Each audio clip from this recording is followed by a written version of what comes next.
Next up, the three shadows of the past, trying to tell the story of Bauhaus. And I will scroll down and acquire Ned Raggett's bio. Ned Raggett still gets occasional questions about how he doesn't look like a goth rock fan.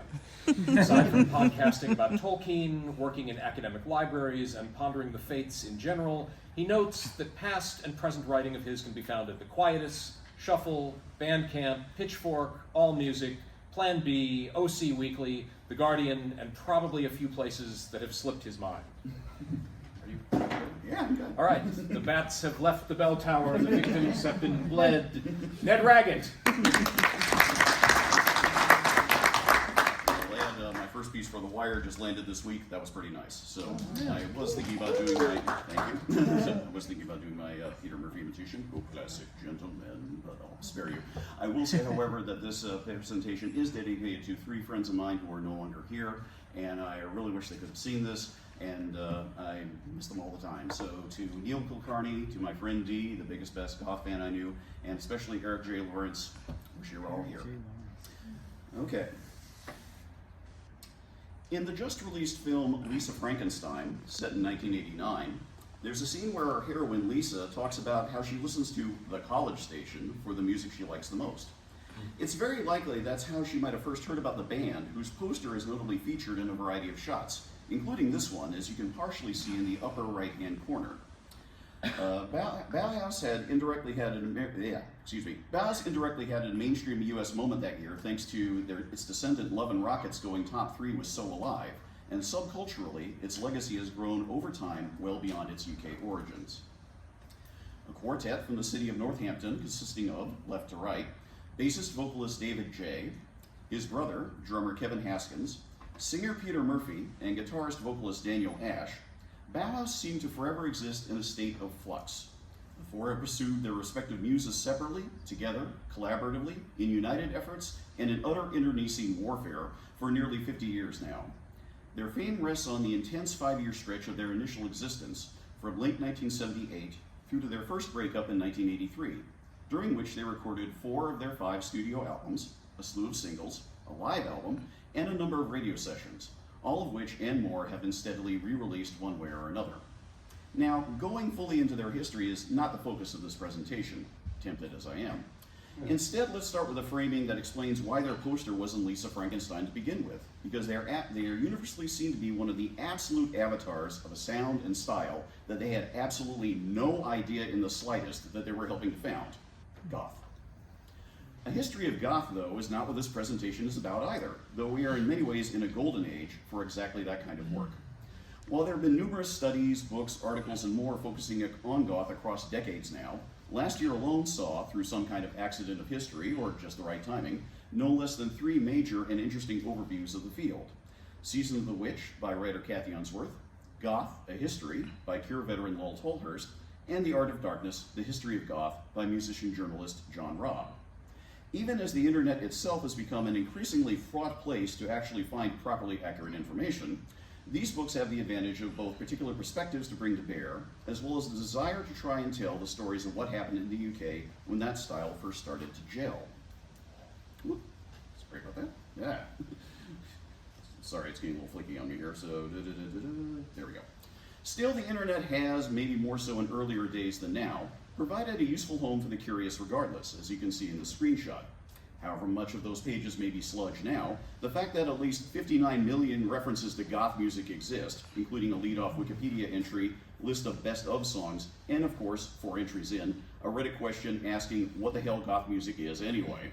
I'll add this paper is not here to answer that either. I'm not that ambitious.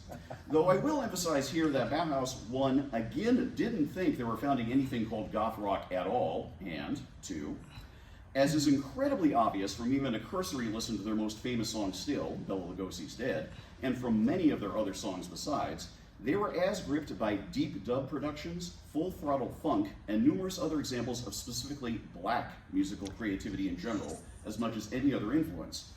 So if anyone tries to tell you that goth is only for white people, and further that it's somehow a good thing it's only for white people, first, show them this image, make sure they read it, and absolutely go tell them to fuck themselves, and then, And then, ignore me while this keeps seizing up, I'm so sorry.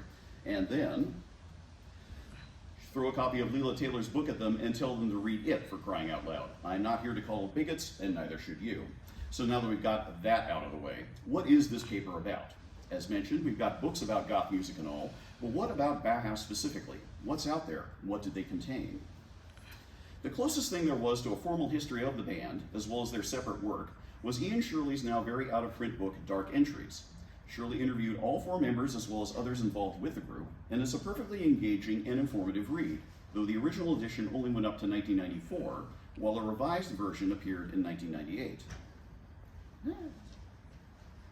Sorry.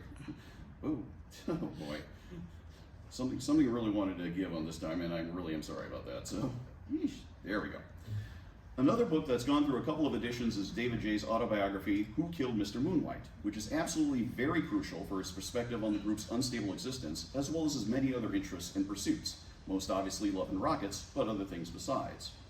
Besides that, there are 3 texts in particular, with some overlapping content, but each presented in a different fashion, all of which attempt an intriguing goal: to create an archive of the band in print for reference and information, based on written work, artwork, and other ephemera.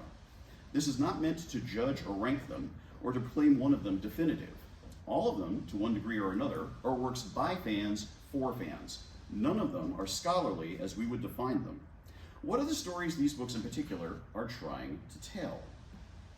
I have to switch to another command here at this rate.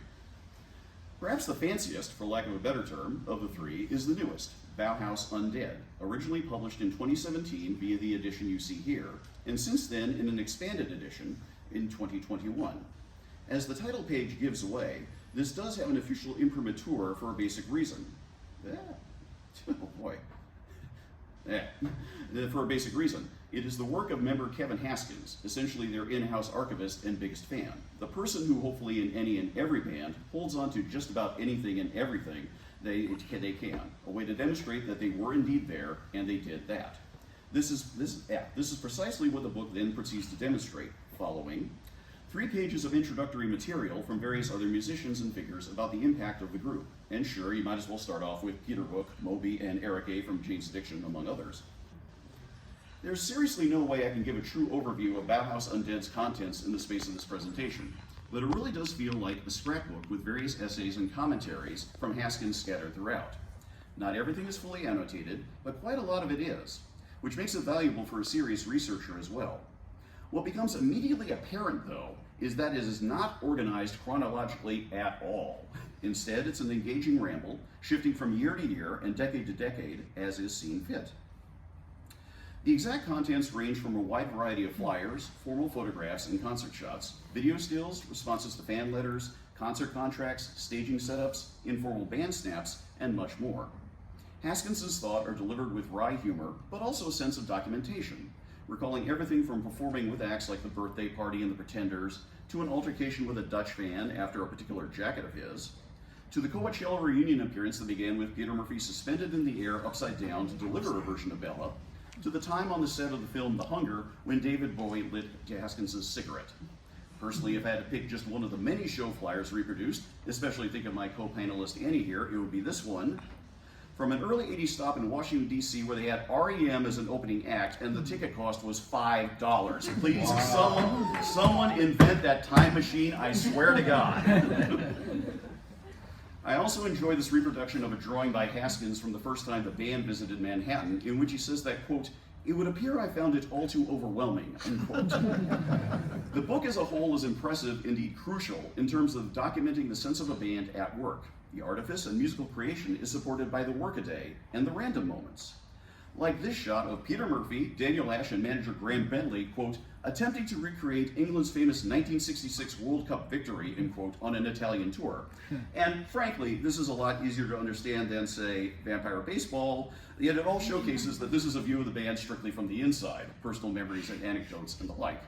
The second of the 3 books looks at things from a perspective that's partially internal, but partially not. Published in 1987 by Nemo Books, Andrew J. Brooksbanks' Bauhaus Behind the Mask is, of all 3 of the books discussed here, the most relatively formal as such. Unlike the temporal chaos of Haskins' later volume, Brooksbank's goal here is to provide as much clear and chronologically specific information about all Bauhaus's activity up to that point, done with the help of, among others, Murphy and David J., as well as their regular sound man, Peter Plug Edwards. Excuse me a second. It also has the bonus of a CD of a live and studio tape from various songs from 1979, so yes, you can guess I got this book as soon as I was able to when it was first published. Presented appropriately enough in strict black and white throughout most of its length, it begins with an extensive timeline not only of the band's time, but their initial separate work in the years after, as well as accounting for various archival releases. From there, the book is divided yearly into that initial 5-year burst of formal recording and touring activity. Many of its contents appear in the later Haskins volume, as numerous show flyers and ads are presented. While each yearly section ends with a thorough listing of all live shows played, a real bonus for sure. But the big addition, which Haskins completely avoids in his book, lies in music press reaction, specifically reviews of both live appearances and their albums and singles, predominantly, if not solely, from the UK press in particular. It should be noted on a formal research front that while various journals are credited at the start and individual journalists' names are provided when printed, exact dates and sources for everything here are otherwise absent. Further, even more than Haskins' own volume, this really feels like a scrapbook, or a Xerox version of it. It's legible throughout, thankfully, and the design is actually quite enjoyable, though once or twice you do get a sense of, did they cover up something there? A further big plus lies in the concluding section, an extensive discography of all the albums and singles to that point, which, as you can see from this example here, are showcased in color, along with detailed notes about each particular release and its contents. In the days before Discogs, this was a heck of a resource, and the people contributing to the Discogs entry for the band probably just used this anyway. The fact that it also includes reproductions of the actual vinyl labels in color is nice too. I mean, you even get one for Axis before they had to change their name to 4AD. Cool. So there's little doubt that this edition is of interest to any truly serious fan. The sense of physicality, especially in the era of streaming, is accentuated by the discography in particular. It's worth noting, for instance, that the photos in the discography are much larger than the equivalents in the Haskins volume, so this really lets you look at the details. Meantime, there's much to be said about the generous inclusion of some of those previously mentioned reviews, precisely because not all of them are positive. Certainly some of them are, one of which I'll talk more about later. But this Andy Gill piece from early in the band's career, written for the NME, is, as far as I can tell, the first time the term goth was applied to them specifically in the press, and not positively. To quote a relevant part of Gill's piece more clearly, quote, "What the hell has their gothic romantic pseudo-decadence got to do with the strict, no-nonsense principles of the Bauhaus?" Fair point, but maybe Gill hadn't had a chance to see this flyer at least. So Bauhaus Behind the Mask is, if nothing else, important as a resource, even for scholars, when it comes to numerous specifics and details, while also having a sense of the agreeably shaggy, much like the Haskins volume in turn. But both of these books were essentially creations from and of a time when their names had become something close to hallowed. Soon after Behind the Mask appeared in 1997, the band's first reunion phase began, and from there one could always sense the hunger, no pun intended, from younger fans who had never seen or known of them in the early 80s days. This was even clearer as time and other reunions progressed, given fans who clearly hadn't even been born then at all, or not until much later in turn. Both Behind the Mask and Bauhaus Undead are reasonably elegant hardback presentations that cost more than a little money in turn. You simply couldn't just grab them for cheap. And, back when our Lisa Frankenstein characters in 1989 were maybe interested in learning a bit more about the band, they wouldn't have had them to hand, or a mainstream accessible internet either, to find out more. So what were the options? I should know, because in 1989, I was essentially the same age as the Lisa character in the movie, and thanks indeed to college radio, which I was just starting to DJ at, plus references from articles about Love and Rockets and suggestions from friends, I too had been learning about this band called Bauhaus, and I wanted to know more. I was also starting to buy the CDs that were available on the import racks at my local stores near UCLA, which also reminds me, sure, some people talk about the Red and Blue double albums as being the best incredible introductory career overviews of an important and amazing English quartet. I get it, but sorry, I'm much more the white and black album type. But shifting briefly to another color combination, one thing I had noticed in those local stores were these various collections of photocopying magazine and newspaper articles being sold by seemingly honest-to-God scrapbooks, from what I could tell, assembled somewhere by someone. There was no sourcing on any of these, Well, I know I briefly saw one about the Sisters of Mercy, while I picked up and still own these two covering the early days of the Damned, and thankfully, there was another one about Bauhaus. This baldly titled collection you see here is indeed just what it says it is, 16 pages of photos and the like. As with similar productions, the copy I had zero information on its creation, who did it, what they pulled from. Sources of these reviews, if not provided in the clippings, had to be strictly deduced by context or by later information. I certainly haven't tracked them all down.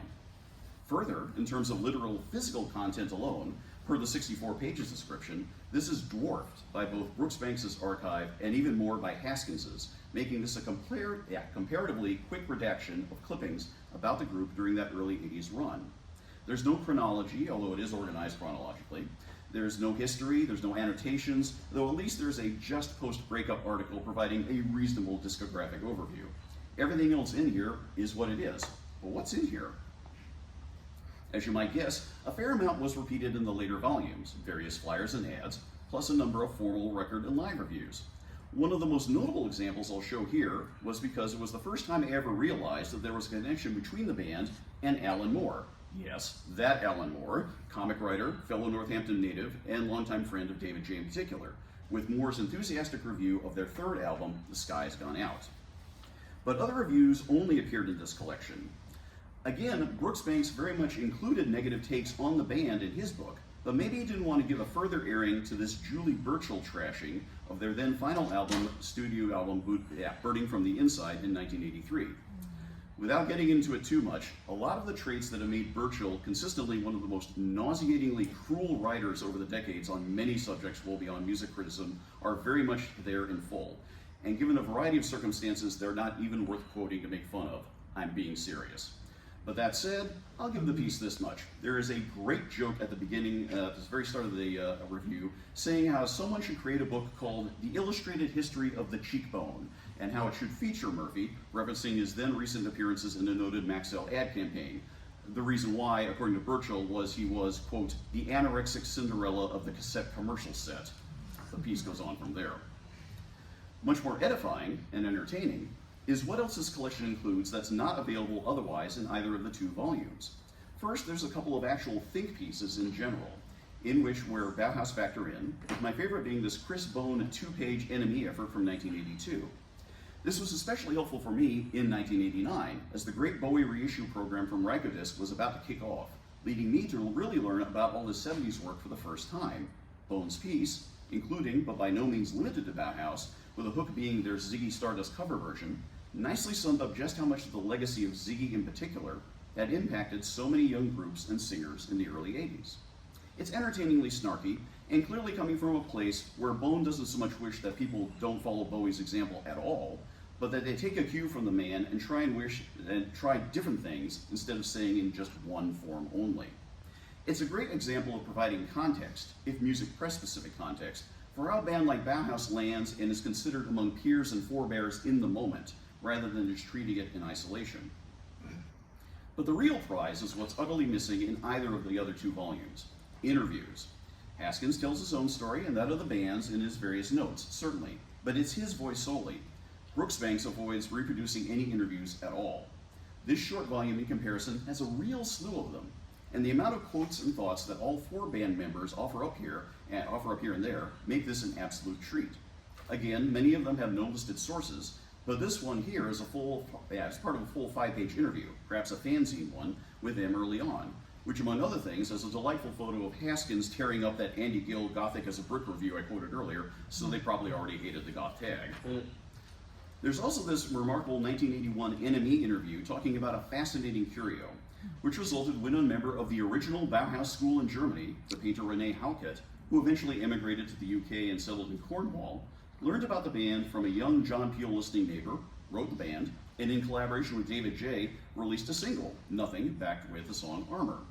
It's the kind of backstory and unexpected surprise that I would never have known about then otherwise, or either from those later two collections, so I'll always be grateful for this anonymous collection for that reason. And indeed, I am grateful for all three of them, as a fan and as a listener, all of which, in their own way, with their own foci approach, chaotic or controlled, are trying to tell the story of Bauhaus. The fact that there is no one archive that truly captures everything about the group, from the inside and from the outside and from all steps of the way, in ways speaks to how their legacy, then and now, can never really be summarized, just presented in an overview, capturing moments and continuing efforts. There may yet be some new ones that do even more, and I would love it, given both Haskins' volume and David J's autobiography. If Murphy and Ash ever do want to tell their stories themselves in full, I'd love it.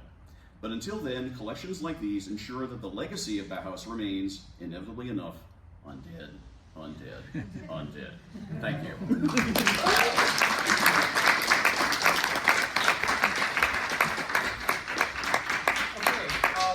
While we are changing over, a question for Ned, perhaps? Ask away. Yes, Chris. Don't you think that Bauhaus in particular were sort of ideal for this approach in the sense that I find their fandom and their moaning sung fascinating, right? Because they break up so early, so much earlier than any of the other bands that would benefit from that kind of fandom. Mm-hmm. The mystique that surrounded them sort of outlasted the band even before these materials we're talking about come to the fore, right? So Bauhaus are kind of this perfect. Tell me if you agree with this. No, there's something to that. I'm making this up on the spot, but it seems to me that given that they were defunct even before Peter Cetera was shown in a music video wearing their T-shirt, suggests that there was a mystique that a gap that needed to be filled. Does any of this make sense? No, I see what you're saying, because it's the type of thing where, sorry, I'm just making stuff here, step aside so working and set up. In brief, what you've got is a situation where, to give an idea of how I, and probably most people I know, first heard about the band at all was when a certain band, Love and Rockets, has No New Tale to Tell, suddenly become an MTV hit and start getting on the radio. I didn't know anything about them. I just knew there were these three guys, and there was this flute sound, and there was this nice shout-along chorus. It was only like a year and a half later, I'm like, well, they were part of an earlier band, and there was another guy? What's the story? So yeah, so it's sort of like, and it shows that, again, in the 1980s, given that Bauhaus's profile, I mean, they obviously toured America, that REM show, my God. It's sort of those things that, it hit certain circles, but it didn't go beyond that. I mean, something I'll throw out here is something that still amuses me, is that the last two Bauhaus studio albums in that phase, Sky's Gone Out and Burning from the Inside, were released over here on the same label that released The Cure, and that label was A&M Records. So it wasn't like they weren't trying to get attention, but it didn't connect, even though A&M, of course, had massive new wave success with the Police. So yeah, there's this lacunae of even just a few years difference where there's this mystic band that's like, who were they? What did they do? Could you find their albums? What was the story? There was definitely a lot of just you're right, it's sort of like, I want to find out more and I don't have the information, which made that... You're like the archetypal fan, given the moment you heard of them. Right. You were the right age to be curious at that moment and have nothing else to go on.